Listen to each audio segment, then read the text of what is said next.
Yeah, so look, as Greg said, I'm talking to you today about a grazing trial that we ran at Douglas Daly Research Farm where we compared intensive rotational grazing. And I'm going to be saying IRG today for that, just because it's a mouthful, to continuous grazing. And it was over 9 years. So the aim was to examine the effects of IRG on cattle performance. And I just want to pretty clearly say up front that I'm a beef cattle scientist. I'm by no means an expert in pastures or pasture management, and so that sort of reflects the work a bit. A couple of pictures just there are showing typical pictures of what our trial looked like in the wet season and in the dry season. And why did we do it? Well, at the time when we started, there was conflicting information from scientists and anecdotal reports from cattle producers on the benefits of rotational grazing. And there was very little objective information, especially in Northern Australia where rainfall is highly seasonal and there's little regrowth of pasture after it gets grazed during the extended dry seasons. And so we wanted to provide some objective information for Northern producers. So for those that don't know much about the Douglas Daly Research Farm, it's about 230 kilometres south of Darwin. It's got a 1200 mil annual rainfall, and pretty much all of that falls between November and April.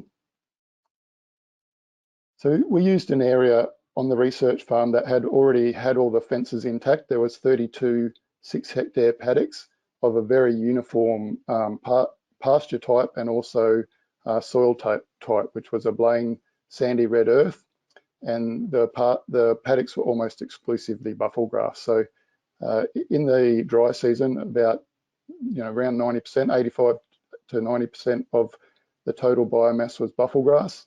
And in the wet season, it was a bit less than that because you had the weeds that start coming in. And we did sort of have a bit of an effort to spot spray them. But the other small amounts of other grasses were some annual grasses, a little bit of Sabia and white ear clover, a bit of wind cassia, legume, and some invading weeds, and they were mostly cider, hyptus, and crotalaria. And there was very little variation between the paddocks at the start and also throughout the trial between the treatments. And right from the start, we engaged an expert in rotational grazing, so that was Terry McCosta from RCS, to help us design the trial and plan the way that we would run it. So initially we had 3 treatments for the first 6 years. So we had the IRG, which was 26 of these 6-hectare paddocks, and the stocking rate each year was set according to a pasture assessment on how the pasture looked and what whether we thought we should up it or lower it. And initially it was based on what we knew of managing these paddocks over quite a period of time for research. So we had 2 continuous grazing treatments at the start. One had a variable stocking rate that was always the same as the IRG treatment. So whatever the IRG treatment changed to, that treatment changed to as well. So that's probably our best comparison in the long term. And then we also had a continuous grazing treatment where we left it at a constant stocking rate of 1.5 head per hectare. And that was what we knew was a safe long-term carrying capacity in this area from our previous work. So each of these continuous grazing treatments had 3 replicate paddocks that were randomly scattered throughout the lattice there of the 32 paddocks. So looking at how we calculated the stocking rate in the IRG treatment. So as I said, we had 26 of the 6-hectare paddocks, which is 156 hectares. And there was a couple of laneways with water troughs that they had access to as well for another 2 hectares. So that made 158 hectares. So initially we started out, we ran it at a little bit less than what we thought was safe in continuous grazing, which was 1.33 head per hectare. So there was 210 animals in the mob, divided by 158 hectares, which was the total area available to them, and that gets us to the 1.33 head per hectare. When it comes to the actual stocking rate in the 6-hectare paddock that the mob is in at any point in time, when you divide the mob size by 6 hectares, you're at 35 head per hectare. Now, the stocking rate ranged over the course of the research from 1.33 up to 1.83, and then came back down again. But I'll talk a bit more about that later. So generally, the mob that we were rotating around the paddocks ranged somewhere between 210 and 285 head in that mob. So yeah, initially we set the stocking rate there at 1.33. We increased it the second year to 1.67, and then the third year to 1.83, and then the following year we kept it at that. We thought we might be able to increase the stocking rate under this grazing regime, but at the end of that we made an assessment and decided that the paddocks were looking a bit bare, and we needed to reduce it back to where we started because we thought the stocking rate was too high. So generally, we moved the group to a new paddock every 2 to 3 days in the early wet season, which was November, December, daily during the middle to late wet season, which was January to March, and every 3 days during the dry season. So that's generally what happened, but it did vary a little bit according to the manager's assessment of the pasture. If he looked at a paddock and thought, look, that might leave them in there for another day, then that was his call, or if they needed moving more frequently. So, but that was the general outline. The cattle we used were weaners that stayed in the trial for a year and then got replaced by the next year group of weaners. So typically they would have an average weight at the start in July of about 170 kilos, and then they'd put on about 140 kilos over that year after weaning, and finish at about 310 kilos when they'd go off to live export and get replaced by the next year group of weaners the following year. So they were randomly allocated to the treatments and stratified by weight, so that the average weight of each treatment was pretty similar, within a kilo of each other. So all the paddock moves were done, and the stock handling were done by staff that were trained in low stress stock handling and with a good knowledge of stock psychology. And the number of rest days between grazers was usually about 60 in the early wet season, 26 in the mid to late wet season, and 78 in the dry season. Now we supplemented the cattle with phosphorite lick blocks during the wet season, which is for phosphorus, which is deficient where we are, and uramol blocks in the dry season, which is a urea-based lick for the low protein that occurs during the dry season. And we put them on a bit of a sled that we could move with the mob each time they moved to a new paddock. So we weighed the cattle 3 times a year after an overnight curfew to get an accurate weight at the start, at the end of the dry season, at the end of the wet season. And then there are a couple of other times during the year when we weighed them without a curfew. We used insecticidal fly tags during the wet season. And I guess that was one of the things we found early on, that if you have a mob of cattle, a big mob of cattle in a small area, the flies really give them a hammering if you don't treat them in some way. So that was basically essential during the wet season. And we also spot sprayed for weeds, usually once a year. So the results of the study have been published in a scientific journal in Animal Production Science. You can look up that journal if you're wanting to read more detailed information. Just one bit of explanation when we come to looking at the results.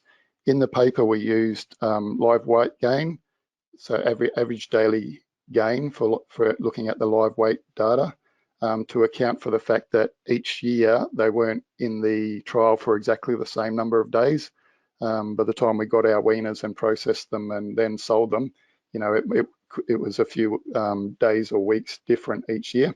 So it was ADG was a better way of analysing that for scientific purposes. But for today's presentation, I'm just going to talk in kilograms because I think that's easier for people to visualise. And look, the results are very similar. All the trends are the same, but it just makes it a bit easier.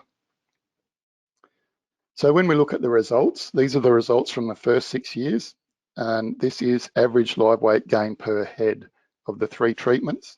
So you've got your IRG, this is your rotational grazing, is the black treatment in each year.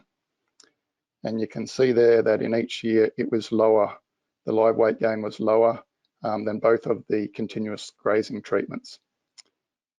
Now, It's a bit frustrating for me because I've had to swap computers and things aren't quite lining up the way they were on the previous computer.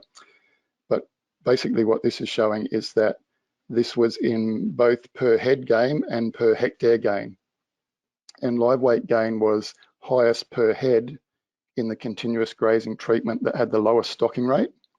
So if we look at the first year, the continuous grazing treatment that had the variable stocking rate, so that was the same as the IRG treatment, so they were at 1.33, it had the highest per head gain, and the continuous grazing treatment that was at 1.5 head per hectare was a bit lower. But when you go over to per hectare, it was higher because we had obviously more animals per hectare. So basically always, the IRG was always lowest and the live weight gain was always highest in the per head in the continuous grazing treatment with the lowest stocking rate, and per hectare in the continuous grazing treatment with the highest stocking rate. And all those differences were significant when we analysed that statistically in every year except for 2013-14, which is down here, when IRG was significantly lower than the constant, but not this one. That difference wasn't significant, but all the others were. So just pointing out here that rainfall and length of growing season had an effect on the annual live weight gain. It's best to look at the treatment where the stocking rate stayed the same each year to look at the effect of season. And basically, not surprising at all, the year that we had the highest rainfall and the longest number of growing seasons, so that's between first rain and last rain, that was the highest growth year. Not surprising. I guess the other thing just to point out is that we had about 1,900 mils of rain that year, and then over here we've had only 900, so a big variation in rainfall of 1,000 mils between some years. So just to sum that up, on average over the 6 years, animals in the continuous grazing variable treatment, so that's the one with the same stocking rate as IRG, on average they gain 22 kilograms per head more in each year than the animals in the IRG. So after 6 years, we evaluated the project and we again discussed it with the consultant, it was Terry, and decided to make some changes to implement that and to see if we could, I guess, 6 years is a fair while. We were getting the same thing every year, so we were looking to change it to see whether that would make a difference to how the IRG treatment performed. And so we implemented these changes for the next 3 years. So basically what we did, we discontinued the continuous grazing treatment with the constant stocking rate and just kept the other one, which was the direct comparison where the stocking rate was the same as the IRG. And we used those 3 6-hectare paddocks in the IRG treatment, and we also added another bigger 33-hectare paddock. So it basically increased the number of paddocks that was available to IRG, and the purpose of that was to increase the number of rest days between grazers, so that they went up now to about 70 days between grazers in the early wet season, 35 days in the mid to late wet season, and 105 days in the dry season. So just to recap, we've only got 2 treatments now for the last 3 years. In IRG, there was 29 of 6-hectare paddocks and 1 33-hectare paddock, giving a total area of 207 hectares. And then in our 1 continuously grazed treatment, we just had the 3 6-hectare paddocks. Now we tried to keep the stocking rate the same, but in the last couple of years, we actually, talking to local producers, changed things up a little bit more to try and become a bit more commercially relevant. So we started turning off our heavy steers in March from the IRG treatment, but not continuously grazed. So as they approached the live export limit, we'd turn them off, and that lightened the stocking rate for the rest of the dry season through to mid-year in that treatment. So it effectively was a bit lower in IRG than in the continuous graze treatment. So when we look at the results over the next 3 years, we actually saw the same trend continue we've got the IRG in each year having lower growth per head in each year than the continuously grazed treatment. Again, the differences were significant. And the interesting thing was that the treatments, the differences between treatments were actually greater in the last 3 years than in the previous 6 years. So in the first 6 years, you remember that there was a 22 kilogram higher growth in the continuously grazed treatments. In the last 3 years, it was 44 kilograms higher growth in continuously grazed. So in summary, basically every year for 9 years, live weight gain was lower in IRG than continuous grazing. So how do these results compare to other studies? Well, there have been numerous reviews and studies done, not many in Northern Australia, but Brisk et al. Reviewed 28 studies, mostly in America and Southern Africa, and they found that livestock production, both per head and per hectare, under continuous grazing was greater or equal to that under rotational grazing in 93% of studies where stocking rate was the same in both treatments. McIver came along 5 years later and reviewed 29 comparisons and basically came to the same conclusion as the Brisk review. O'Regan and Turner reviewed over 50 studies in Southern Africa and concluded that continuous and rotational stocking differed little in terms of their effects on livestock production or range condition. And then Hall et al. In 2016 found that diet quality was higher during the pasture growing period in continuously grazed pastures. And when they compared the effects of different grazing methods, including IRG, at 9 sites over 4 years in Queensland, they found no consistent differences between stocking methods for basically pasture growth, composition and ground cover. And then there was a study in Southern Australia by Dowling et al. And they looked at 5 locations in southeastern Australia over 6 years and found no benefit from multi-paddock rotational grazing for maintaining a favourable botanical composition. So the scientific literature is pretty consistent, but why does that differ from the reports that we hear from commercial cattle producers who have found a benefit when they've changed over to cell grazing, which is a form of intensive rotational grazing? Well, some researchers have noted that the benefits that producers see might be due to the fact that they've changed from a large paddock to smaller paddocks. So when they split up their paddocks to implement cell grazing, that the benefit they see is due to the reduced paddock size rather than rotational grazing. So in Northern Australia, where it's common to have large numbers of animals in big paddocks grazing continuously and with few water points, that leads to overgrazing around the water points, and the cattle have to walk increasingly larger distances between water and pasture as the dry season goes along. And reducing paddock size overcomes this effect. So in one study, Hart in 19 et al. Stated that the reduced paddock size and distance to water may be responsible for the purported benefits of intensive time-controlled rotational grazing systems. And they found that cattle live weight gain was not significantly different under rotational or continuous grazing, where the paddock size was the same, but that performance under both of those grazing regimes was better in smaller paddocks than when cattle grazed in bigger paddocks. So that makes a fair bit of sense. The other thing is, I guess, if you go back to 2000, which is a while ago now, but in a paper, Terry McCosker wrote that most of the scientific studies did not implement cell grazing properly in regard to grazing period, rest period, overall stocking rate, number of animals in the total area being grazed, and stocking density. Now we've tried to overcome those issues by engaging him at the start to provide advice on designing and implementing our trial. So I just want to clarify, I'm not anti-rotational grazing or cell grazing. I didn't come into this work with an opinion one way or the other. I'm just a scientist that went into the study with an open mind, and I'm reporting the results we found. I wasn't out to prove anything one way or the other. In fact, I think that rotational grazing is a good strategy for certain situations.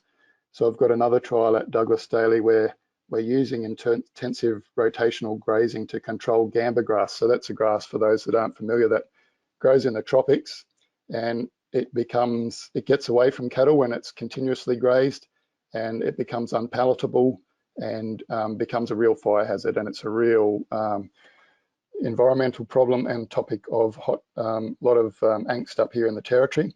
And so we're using cattle to keep it grazed down, keep it short. This is a photo over here at Douglas where we've got using rotational grazing to keep it chewed down where it stays palatable and nutritious. And that's giving a win-win outcome for the environment and cattle producers.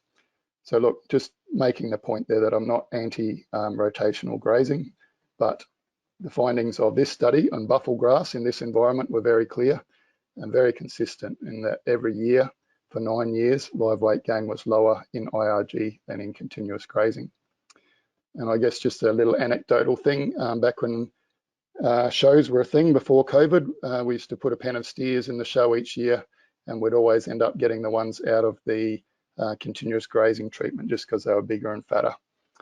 And just a few acknowledgements at the end, especially the managers and staff at the research farm at Douglas Daly for doing all the moves and helping with all the weighing and measurements. My colleague Mark Herndon for help with statistical analysis, and Peter Schotten at the research farm for pasture measurements, and David Fultz who did some soil carbon measurements, and also to our department for funding the work.